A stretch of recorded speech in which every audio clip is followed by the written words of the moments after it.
Capítulo 15. 1 Coríntios, capítulo 15. Todo o capítulo 15, talvez em uma próxima aula eu detalhe melhor isso aqui para vocês, tá? Só para falar aqui que é nesse trecho que Paulo vai falar sobre... Bom, já que a gente entrou na conversa, né?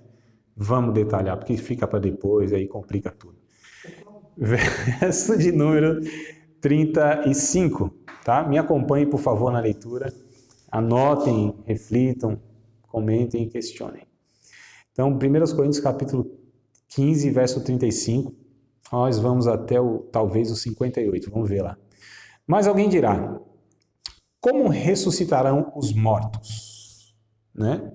Então, aqui é uma pergunta.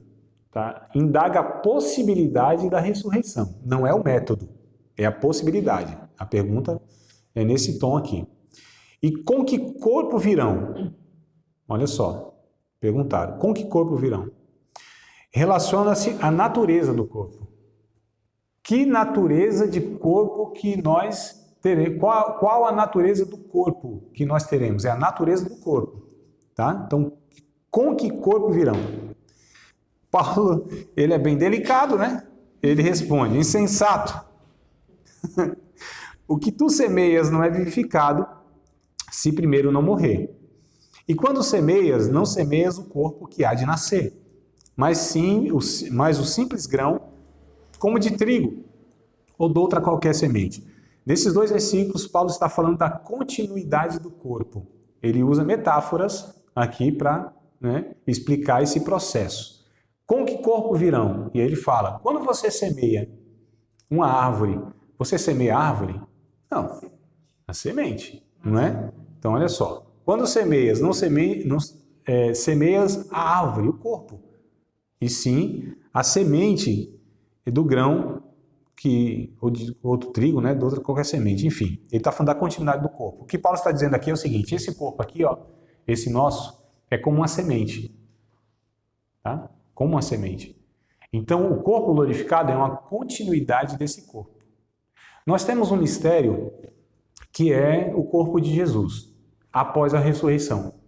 Que ao mesmo tempo, após a ressurreição, ao mesmo tempo que ultrapassou paredes. Lembra daquela cena, os discípulos lá com medo e tal, porta fechada, tudo trancado, daqui a pouco Jesus aparece. Ô, rapaziada, como que entrou aqui se estava tudo fechado? Ao mesmo tempo que o corpo de Jesus não era sujeito, né, a essas leis da natureza e tal, ultrapassou a parede, ao mesmo tempo ele falou, não tem nada aí para comer, não? Né? Calma que é um mistério, o corpo de Jesus para nós aqui é uma incógnita também. Tá? Mas vamos lá, ver se a gente caminha aí. Vão juntando as informações, não se apavorem.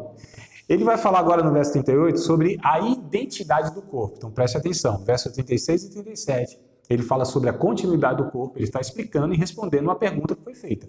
Com que corpo nós viremos? Então, continuidade do corpo. Verso 38, identidade do corpo. Mas Deus dá-lhe o corpo como quer, e cada semente o seu próprio corpo. Veja bem. Versos 39, 40 e 41, ele vai falar sobre a diversidade do corpo. Tá? Diversidade do corpo. Nem toda carne é uma mesma carne, mas uma é a carne dos homens, outra a carne dos animais, e outra dos peixes e outra das aves. Há corpos celestes e há corpos terrestres, mas uma é a glória dos celestes e outra a dos terrestres. Uma é a glória do sol, e outra a glória da lua, e outra a glória das estrelas, porque uma estrela difere em glória de outra estrela. Antes que vocês peçam para mim os detalhes, eu vou dizer, não sei. Paulo não está trazendo... Uma estrela aqui. Não, eu digo assim, tá, irmão, como será isso na prática? Eu não sei, porque Paulo está falando para nós de coisas que serão na eternidade que não tem nada a ver com as categorias que nós conhecemos aqui nessa criação, irmão. Tá entendendo? Então fica muito difícil, a gente vai entrar só em conjectura, um achismo, né? Os detalhes em si, não sei. Agora uma coisa que Paulo deixa claro é que de fato haverá tanto essa questão de diversidade como de identidade. Deus é Deus de Abraão, Isaac e Jacó. Estaremos assentados à mesa. E vamos reconhecer Abraão, Isaac, Jacó. No céu nós nos reconheceremos, olharemos uns para os outros e veremos de fato que é o varão, é a varoa, é a outra Vamos saber que ele é meu esposo? Sim, fato. Filhos, esposo, amigos, parentes, Eu já ouvi dizer que nós eu vou saber nos disso. reconheceremos. Mas eu entendo que... Nós não teremos a ligação afetiva, nós não teremos os desejos, esses relacionamentos que nós temos aqui. Aqui que está o ponto, né? Então não haverá essa questão, é meu esposo, conhecerei que foi minha esposa, mas não terei essa ligação afetiva, erótica. Concordo, já ouvi isso. Né? Não é lá, mas não é na chuva, vou levar essas coisas. A pessoa, não. E no céu é um lugar de paz, né? Não ia. Deus faz as coisas perfeitas, né? Então, as lembranças, inclusive, que nós teremos, Apocalipse fala isso, as lembranças que nós teremos não nos trará dores, angústias, tristezas, né? Lembranças é uma coisa. Lembranças no céu serão como uma espécie de cicatrizes que nós temos no corpo, onde a gente lembra o que aconteceu, mas aquilo já não remete mais à dor, né? Então, o que acontece, queridos? Eu não sei, a Bíblia não deixa claro, então eu não vou ser doido aqui de querer explicar aquilo que, né, tem uns que... Eu prefiro ficar na simplicidade daquilo que eu entendo e passar para vocês e deixar a desejar muitas vezes a explicação, mas é assim que eu prefiro. Verso de número 42, assim também a ressurreição dos mortos. Então ele fala sobre isso, ele fala, assim também a ressurreição dos mortos. Semeia-se o corpo em corrupção, ressuscitará em incorrupção. Entenda a palavra, o termo corrupção que Paulo usa aqui, é o corpo que ele se deteriora. Ele é corrupto, né? O sentido da corrupção é a deterioração dele mesmo, né? Vai se desfazendo e tal. Então, foi semeado o quê? Em corpo, esse corpo aqui que é corrupto. Esse corpo é corrupto, mas vai ressuscitar em incorrupção. Olha que coisa interessante no verso 43 aqui. Não haverá limitação física nesse corpo. Eita, bom. Então, verso 43. Semeia-se em ignomínia. Eita palavra enroscada, né? Mas aí deve estar grande desonra, alguma coisa assim, né?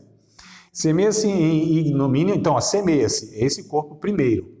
Ressuscitará em glória. Então, será esse nosso corpo é inglório, tá? É desonroso, é corrupto. Vai ressuscitar em glória.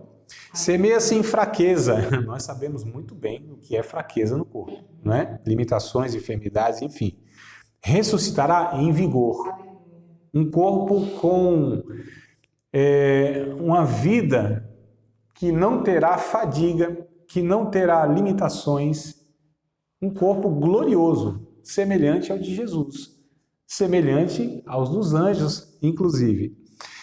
Verso 44. Semeia-se corpo animal. Tem alguma versão aí que está natural? Eu também tô animal. Psíquico. Corpo psíquico ou animal? Ou, desculpa, natural? Aqui está animal, né? Então, tá. Então, entenda também como corpo natural ou corpo psíquico, tá? Esse corpo psíquico quer dizer que ele é regido pelo psique, pela alma. Né? Pelos 5 sentidos. Visão, audição, tato, olfato e paladar. Essa é a ideia. Então aqui, semeia-se em corpo que é regido pela alma, que precisa desses 5 sentidos para se comunicar com esse mundo. No céu, não terá necessidade. É por isso que, por exemplo, né, a gente vai falar um pouquinho mais para frente, Deus, ele não tem olhos, ele não tem mãos, ele não tem ouvidos, ele não tem pés, ele não tem narinas, ele não tem lombos. Olha, André, você está brincando comigo, a Bíblia diz que tem tudo isso, não é literal isso. E calma que a gente chega lá, só para provocar aqui vocês um pouquinho. Nós vamos ver as linguagens depois aí. A questão é, então esse corpo aqui animal ressuscitará espiritual. Corpo espiritual, melhor dizendo, tá? Ressuscitará corpo espiritual. Se há corpo animal, há também corpo espiritual. Então Paulo está dizendo, existe um corpo de uma natureza animal, biológica, aqui física, existe um corpo também de ordem espiritual. Assim também está escrito, o primeiro homem, Adão, foi feito alma vivente. O último homem, Jesus, o último homem é Jesus aqui, em espírito vivificante, tá? Então esse último homem, entenda como um homem escatológico. ser humano escatológico. O ser humano que não deixará de ser ser humano. Porque o ser humano tem o espírito, alma e corpo. Nós não deixaremos de ter corpo na eternidade. Só não é dessa mesma natureza. Não é? Verso 46. Mas não é primeiro o espiritual, senão o animal. Depois o espiritual. O primeiro homem da terra é terreno. O segundo homem, o Senhor, é do céu. Qual o terreno? Nós, como Adão, a natureza de Adão, o corpo de Adão, a biologia de Adão, as limitações de Adão e tudo mais de Adão, somos nós, não é? Então, qual o terreno? Também os terrenos. E qual o celestial? Tais também os celestiais. Ou seja, qual o Cristo, no seu corpo, inclusive ressurreto, também nós, na ressurreição, teremos um corpo semelhante ao de Cristo. Olha só, verso 49. E assim como trouxemos a imagem do terreno, essa aqui é a imagem do terreno, né? Olhos, ouvidos, essa estética aqui, 2 pés, braço, aquela coisa toda. Assim traremos também a imagem do celestial. Então também traremos a imagem do corpo de Jesus, né? E agora, digo isto, irmãos, que carne e sangue não podem herdar o reino de Deus, nem a corrupção herdar a incorrupção. Então esse corpo não é ele que vai entrar na eternidade. Verso 51. E eis aqui vos digo o mistério. Aí aqui eu acho interessante, né, do 51 ao 58, porque vai acontecer, né, a pergunta na verdade é, mas o que vai acontecer com aqueles que não morrerem, né? De que forma eles participarão então dessa ressurreição do corpo? A resposta ele dá nesse verso 51, na verdade 51 a 54. Porque o que Paulo está falando aqui, até o 59, que nós lemos, até o 50, né? Que nós lemos, Paulo está falando o que acontecerá para aqueles que ficarem vivos na vinda de Cristo. Então, esse corpo aqui, o que vai acontecer? Como isso vai entrar no céu? Aí ele fala que tem esse processo, que a gente chama de arrebatamento, essa transformação no corpo. Isso é uma fração de segundos, né? Não tem nada que possa medir isso. Então ele está explicando isso. Aí a pergunta tá, mas e os outros que morreram em Cristo e já acabou o corpo? Não tem mais corpo, não tem mais nada. A terra já comeu tudinho, virou água, como diz o Samuel, né? 14:14, 2 Samuel 14:14 diz que nós morreremos e correremos na terra como águas e tal. Ou seja, se desfez. E os corpos desses irmãos, então? Aí Paulo vai dizer, eis que vos digo um mistério. Na verdade, nem todos dormiremos, mas todos seremos transformados. No momento, num átomo, num abrir e fechar de olhos ante a última trombeta, porque a trombeta soará e os mortos ressuscitarão incorruptíveis, e nós seremos transformados. Paulo esperava a ressurreição, arrebatamento em vida. Igual nós deveremos também esperar, né? Eu não espero morrer, não. Tá certo. Então eu fiz as contas, não vale a pena morrer. Eu fiz as contas, eu falei, não vale a pena morrer. Não, jamais. Eu espero vivo da Silva, eu quero, apesar que eu tenho um pouquinho de coisa de altura, assim, mas eu quero subir com o olho vivo, assim, olhando tudo e tal. O negócio dá uma melhorada nisso aí, né? Não vai ter mais essas pauras, né? Esses medos aí. Mas eu já fiz as contas, eu vi que não é vantagem morrer. Se eu morrer, porque a gente pode estar equivocado também, né? A gente não sabe tudo. Eu acho que eu não vou morrer, mas se eu estiver errado, eu quero que escreva na minha lápide assim, fui mais contrariado. Tá vendo? Eu quero ver vocês no meu velório, eu quero que todos vocês, unânimes, olhem para mim e digam uma frase, está se mexendo. Eu oro para vocês. Tá bom, eu quero ver o povo ficar, essa conversa aí, mas quando ressuscita, ó, né? Conversas, crentes, é tudo. E tem mais uma. Eu quero ir para o meu enterro andando a pé para ver a última paisagem. Obrigado essa parte, irmão. Vamos lá. Verso 53. Porque convém que isto que é corruptível se revista da incorruptibilidade e que isso que é mortal se revista da imortalidade. E quando isso que é corruptível se revestir da incorruptibilidade e isto que é mortal se revestir da imortalidade, então cumprir-se-á a palavra que está escrita, tragada foi a morte na vitória.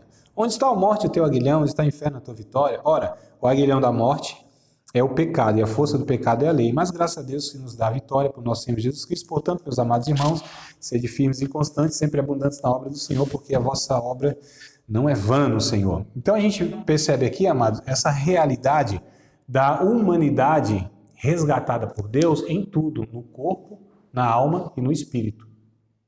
Porque a gente tem a ideia que o corpo, a carne, é uma coisa... Essa é a ideia, como eu falei, da filosofia grega, que tinha a ideia assim, que o corpo era um aprisionamento da alma.